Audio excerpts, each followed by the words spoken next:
Let's be honest, Sonic the Hedgehog wasn't originally designed with in-depth storytelling in mind. Mainly you're just running, jumping, and... But over the years, as Sonic entered the 3D space, that had to change. Our favorite blue blur needed a story, and the results have been mixed, to say the least. Some kept it light, others went deep. Enter Sonic Frontiers, the new open-world adventure that went all in with a heapin' scoop of lore. They even hired the former chief writer for the Archie comics to help make it good. And what we got was confusing at best and potentially canon-breaking at worst. I'm finding multiple connections between the Ancients and the Chaos Emeralds. It's almost like they share the same origin. So today, we're gonna set the record straight. Does Sonic Frontiers shatter the Sonic canon, or is this game going far deeper than we realize? Hello Internet, welcome to Game Theory, the show that's this close to collecting the 4 Chaos channels. Once I have them all, I'm gonna be able to ascend to Super MatPat form. Some tells me that I'm gonna be looking good as a spiky-haired blonde. In the meantime though, let's instead talk about that spiky quilled blue blur, Sonic. Last November saw the release of Sonic's newest game, Sonic Frontiers. And let's not kid ourselves, this game had a difficult hill to climb. 3D Sonics don't exactly have themselves the best reputation.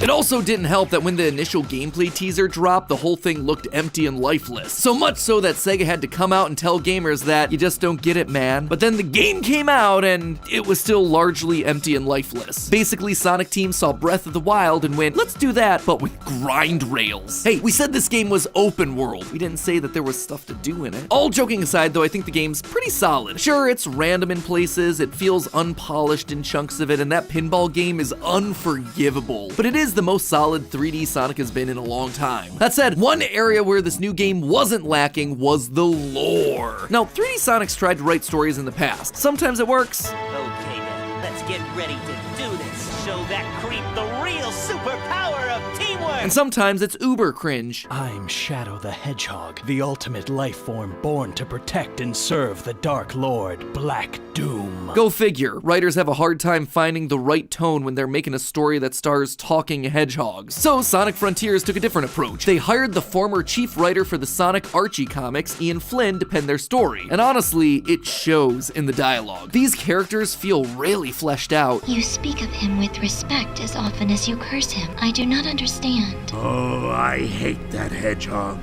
That doesn't change the fact that he is a formidable adversary. I respect him, don't have to like him. Knuckles and Sonic feel like rivals again. Tails gets himself a character arc. Even Amy has lines where she's more than just an obsessive fangirl. A love that transcended time. I believe in that power. When this is over, I want to share that love with the world, even though it may take us far apart.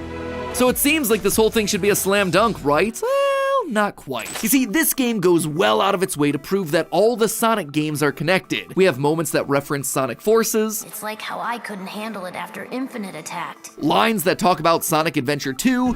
But together you stopped the Ark, overcame Neo Metal. Even references to more obscure titles like Sonic Riders. Kinda reminds me of where we found Babylon Garden. Yeah, I wonder what Jet's up to. Which means that for the first time, we actually have to take all of Sonic's lore seriously. And that's a pretty dangerous prospect because Sonic lore has gone to some strange places. Eggman, I am going to save this planet, and I am going to free these aliens. No copyright law in the universe is going to stop me! Making matters worse, even if you do know your Sonic lore, things presented in Frontiers seem to contradict major plot details from other games. So, does Sonic Frontiers actually make sense, or does it break the canon like many have suggested online? For once, let's slow down, let's take a deep breath, and explore the world of chaos energy, mutant aliens, and Sonic history. Let's start at the very beginning. At the start of Frontiers, Sonic and his friends get sucked into a cyberspace portal, basically a digital world built from memories of Sonic's past adventures. This first one recreates Green Hill Zone, but throughout the game, Sonic is forced to revisit places like Chemical Plant and Sky Sanctuary. And while Sonic manages to escape this first portal, his friends aren't so lucky. You have done the impossible. You have escaped cyberspace through your own power.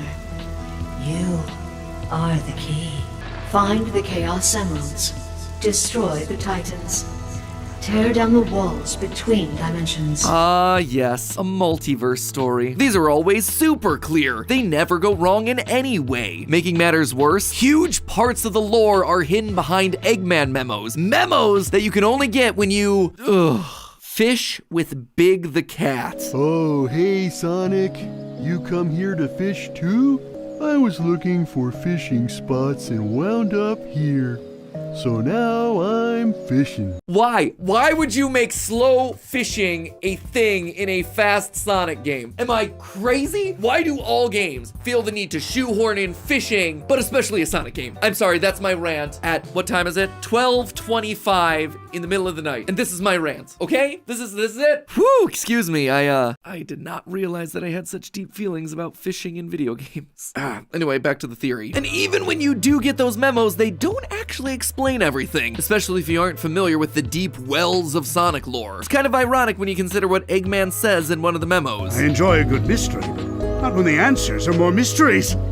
Anyway, as Sonic traverses cyberspace to free his friends, he becomes more and more corrupted by the cyber energy. Because of that, he starts to see weird visions of the past. It's through these visions that we start to learn about the Ancients, a race of aliens whose home planet was destroyed by the evil entity called the End. As the story goes, as their planet was being destroyed, these Ancients were drawn to Earth by the power of the Chaos Emeralds. Now, older Sonic fans will take one look at the Ancient race and immediately connect the dots to an old foe that we faced back in 1998. You see, these ancient aliens look exactly like the main villain Chaos from the game Sonic Adventure, and that connection isn't lost on this game either. I had Sage run a diagnostic on the recorded genetic data of the Ancients, and then against archives I have with me. They're relatives of Chaos, the god of destruction. It should be called out that this wasn't an accident. This was a conscious decision that was made by the writer Ian Flynn. The connection with the Chow was something that I pitched to make things feel cohesive. I didn't want there to be yet another random alien race. I wanted to have more interconnectivity in the Sonic lore. However, this connection is where the internet's run into its biggest problem with regards to the wider Sonic lore. You see, Chaos wasn't an alien in Sonic Adventure. At least, not really. The Sonic Adventure navigation guide tells us that Chaos isn't an alien, but rather a mutant, thanks to being exposed to a special kind of radiation. He was originally one of these adorable guys, a Chow. So apparently one of these cute fairy things mutated to become a water monster, but that then doesn't make any sense for what we see in Sonic Frontiers. The Ancients, as we see them in that game, were always water monsters. I mean, they have children that look like water monsters and everything. So if Chaos and the Ancients are indeed one and the same, is it possible for him to still have been a mutant Chow? This is the primary issue that I've seen debated online, and how this new game seemingly breaks the established lore. Honestly, the immediate response that I would have is just to say that the old lore got retconned, but we know for a fact that that isn't the case. Ian Flynn came out and confirmed that the original lore is still valid. He's still a mutated Chow. The mutation is he looks like their ancestors. The mutation is a rollback to the previous thing. He's still a mutant Chow. That hasn't changed. So, while that's certainly helpful for clarifying canonicity, it offers us no help in figuring out how these two things can both be canon. Fortunately, Eggman provides us with a bit more information. In that same memo where Eggman confirms the connection between Chaos and the Ancients, he also says this. After countless years, their DNA corroded to the point they were completely transformed into a new species. Some kind of radiation affected them for eons, making them unrecognizable. Now, doesn't that sound familiar? Radiation transforming bodies. It's just like what the Sonic Adventure navigation guide said happened to Chaos, just Uno reversed. Instead of cute little Chow transforming into water monsters, the water monsters have been transformed into Chow. But what radiation would be able to do this? Well, that one's easy. Chaos was originally said to have mutated because of radiation from the Master Emerald, the giant green jewel that lives at the center of Angel Island. This thing is basically a Deus Ex Machina in the Sonic world. It keeps Angel Island floating, it's a prison for Chaos, it can stop the Chaos Emeralds, but it also powers them up. Whatever is needed to make the story happen, the Master Emerald can deliver. And you don't have to take my word for it either. Here's Knuckles from the obscure series Tales Tube uploaded onto the official Sonic YouTube channel. The Master Emerald,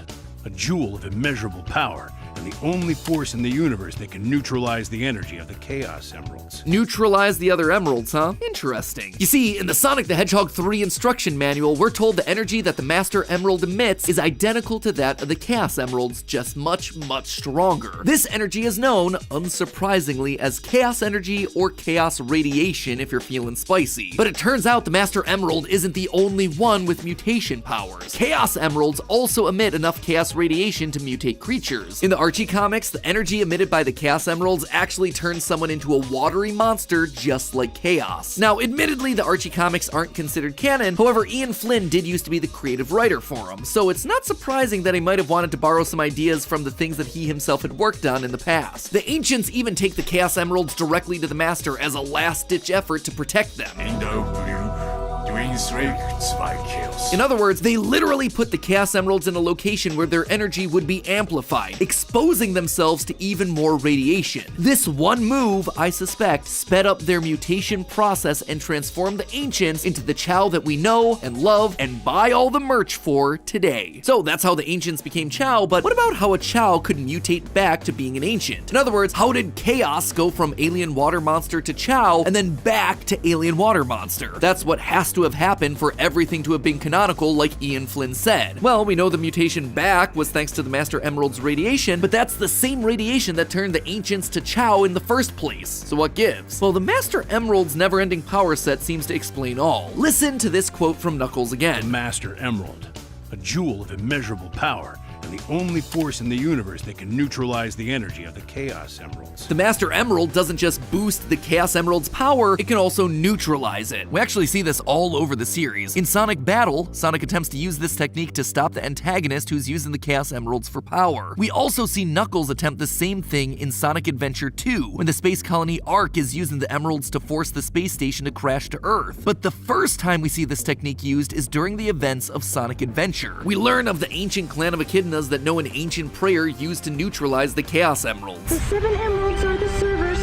Chaos is power, enriched by the heart. The controller serves to unify the chaos. If the Ancients were originally mutated into Chao through their exposure to the emeralds, then when the Chaos energy was neutralized, the effects would presumably be reversed, allowing a Chao within the vicinity of the Master Emerald to lose its Chao-like form and return to its original state. This is why Chaos is so protective of the emeralds during Sonic Adventure's flashbacks. He wasn't just a guardian of the emeralds because they were too powerful, his race literally brought them to this planet. They were to be used as a force for good. Chaos just couldn't risk the power getting into the hands of someone who could abuse it, like the Echidnas, like Eggman, and like Sonic. So there you have it, the broken lore of Sonic Frontiers is officially unbroken. I would dare say that it makes perfect sense, provided you were a deep lore expert on the comings and goings of gemology in a fictional landscape by aliens. Regardless, I'm excited for this new phase of Sonic lore. Hopefully Ian Flynn gets invited back to write more of these games. He clearly cares a lot about this franchise and its lore, something I very much respect. Feels so much better when a franchise as big as this finally starts to have some cohesion in its narrative. And now that we know that the Chaos Emeralds have the power to mutate aliens, who knows what's up ahead for Sonic? Maybe all the over-reliance on Super Sonic to defeat Eggman over the years will start to have a negative effect on him physically. Maybe he'll start to mutate as well. Maybe not into Werehog, but you know. I mean, the game did give Tails a story arc about not relying on Sonic for everything. Could they be setting up the next one where Tails is the main character and has to save Sonic? Or, you know, maybe they'll just throw away all the fictional sci-fi stuff and just start using some real-world physics. Finally, we'll get someone to question if Sonic truly is the fastest thing alive. But hey, that's just a theory. A game theory. Thanks for watching. And if you want to learn more about Sonic's recent adventures, why not head over to Film Theory, where we figured out how many chili dogs he'd have to eat to survive given his running habits. That video is over there on the left. Meanwhile, over there on the right, we've got a video about who would win in the Olympics, Sonic or Mario. It is shockingly close. Also, did you know that architecture is an Olympic event? Yeah, there is a lot of wacky information in that video. That one is to the right. And as always, my friends, I'll see you next week.